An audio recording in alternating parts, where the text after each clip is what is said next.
Well, hey gang, how are you doing? This is Jonathan again from Tailhunter International down here in La Paz, and we've come to the end of another week and almost the end of another season. 21 years now down here in La Paz, and you know, it's time for a video fishing report. This is going to cover the week of October 23rd to the 30th of 2016. Let's get right into it. Listen, like I said, we've come to just about the end of another season. The fishing hasn't slowed down. The fishing is what the fishing is. We've still got a lot of fishing to do, but compared to the last 9 months where we've been running 20 to 40 fishermen a day, we're down to about 2, 4, 6, and it's going to taper off. It's not that the fishing has changed very much, but you know, as you get closer to the holidays, families are doing other things. Guys can't get away so easily. Hard to pull away for a little while to get some fishing in. So we're going to see fewer and fewer fishermen out. But also the weather's changing. Conditions are changing. You can tell things are getting a little cooler. The waters are changing a bit. The winds are starting to blow a little bit more from the north. So we've still got some good fishing going on, but like I said, we've got to keep in mind that things are starting to change. Let's talk about some specifics. Here's what happened this week. Let me set the scene for you. You know, a couple of weeks ago we had a full moon and the fishing was really good. A lot of folks don't like to come down fishing. There's that suspicion about the fishing changing during the full moon because fish eat during the night, so during the day they're not going to fish, they're not going to bite when the fishermen are out there fishing. But if you check my old fishing reports, if you look at some of the old archives and what we've done, very often the fishing is not affected by it. Some things are changed by it. There's other variables like wind and current, but as far as the full moon by itself is concerned, I don't see a lot of change, and in fact, sometimes the fishing is much better when the moon is full, and that's what happened this last month. We had some really good fishing during the full moon, but as we got away from it, here's what happened. Fewer fish, but the fish got bigger, and that's what happened this week. It was not easy fishing if you were fishing with our Las Arenas fleet this week.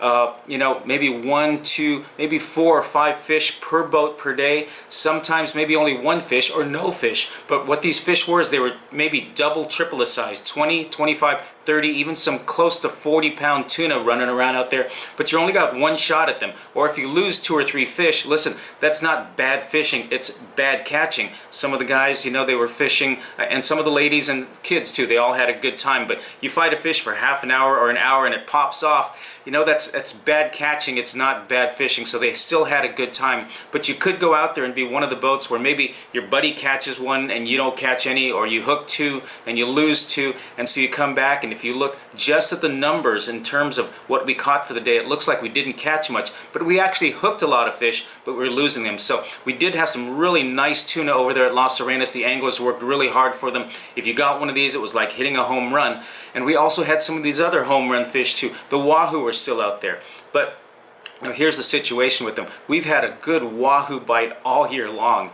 The problem with it is I think these wahoo got smart or something, because as we're trolling these rapalas and some of these marauder type lures around, we're sure losing a lot more. I don't know if the fish are getting smarter or something, but it seems like they're biting from the side. So as this lure comes by, these fish are grabbing them from the side instead of from behind, and we're losing so many of these as these, you know, these sharp jaws, these sharp teeth of the wahoo come slashing through. They bite the lure, they bite the leader ahead of it, and boom, there goes a $45, $50 lure, and it looks like you know, there's no fish out there. But yes, we're getting hooked up, but we're only getting about 1 out of every 4 wahoo bites. So the fish are there, it's just that we're not putting a lot of them in the boat. But that's what Las Arenas looked like this week. You either hit a home run or you came back with nothing. You went back to the dugout, so to speak. You know, the World Series is on right now.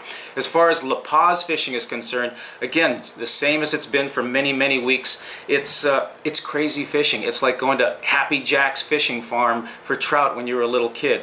Maybe the bite was a little slow, but at some time during the day, you're probably going to run into one of these nice schools of Dorado where you've got fish going all around. You get 1 hookup, 2 hookups. Pretty soon you've got double and triple hookups going on, and the captain's got another one.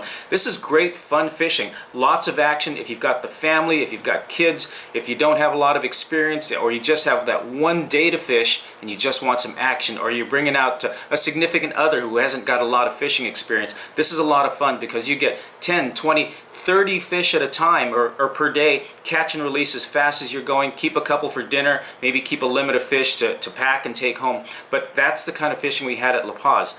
The issue is that most of these fish, as I've said in the past, are, you know, they're about this size, 5, maybe 10, 15 pounds at the most. good eating fish, but they're not the 20, 30, 40 pounders that we're used to this time of the year. So lots of action, but smaller fish. But if you just have that one day, or you don't have a lot of experience, or you're just looking to have some great action, this is the place to fill up on. Fish La Paz fleet, and you'll get a lot of Dorado. There's also some billfish out there. We did have some great hookups this week because they're in the middle of these Dorado school, and they're just like French fries. They're just chomping through these fish. So, you know, La Paz was the place to go if you wanted some good action. Other considerations to have, you know, the weather was great. Temperatures right now are very comfortable 90s, 92, maybe 94 during the day. Nighttime temperatures are getting cooler, dropping into the high 60s, so very, very comfortable, but the weather is changing. Like I said, we're almost at the end of our season. You can tell that fall is in the air. The waters are getting a little cooler. The breezes are starting to blow a little bit stronger. The north wind is starting to come up. The waters and temperatures are starting to cool off. So you can tell that things are in the air and they're starting to change. So we've got to keep that in mind as we get to the end of the season. This is probably going to be one of the last full fishing reports you're going to get from us in terms of video. But next week, we're headed down to Cabo San Lucas for the 16th annual Western Outdoor News Tuna Jackpot Tournament.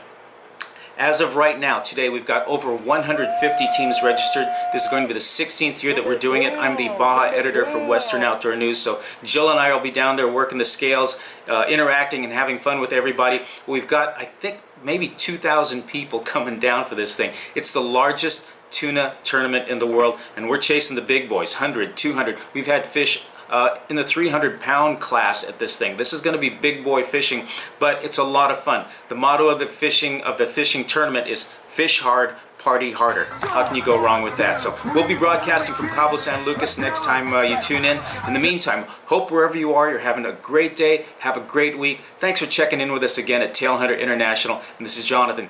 Check out the photos coming up, and you have a great week.